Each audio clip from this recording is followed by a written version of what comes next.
نبی نے تو معاف کر دیا، نبی نے نظر انداز کر دیا، مگر قرآن میں اللہ نے ان منافقوں کی پول کھول دی۔ جنگ تبوک کا موقع یاد کرو، اسلام کے اندر ایک ایسی جنگ بھی لڑی گئی،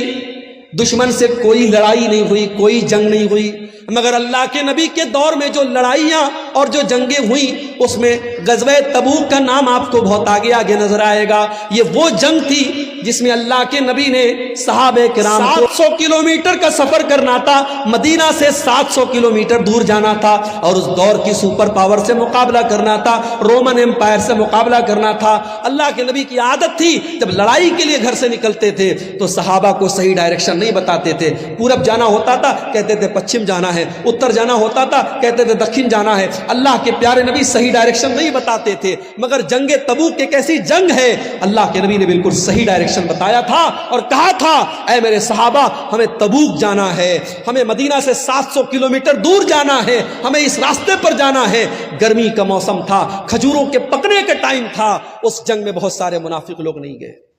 بہت سارے منافق لوگ نہیں گئے، دو چار سچے مسلمان بھی نہیں گئے اپنی کاہلی کی وجہ سے، انہوں نے بعد میں اللہ سے توبہ کر لی، لیکن جو منافق لوگ تھے، جو بے ایمان لوگ تھے، جو کامچور لوگ تھے، جو اللہ اور اس کے رسول کو دھوکہ دینے کی کوشش کرتے تھے، جب اللہ کے نبی واپس آئے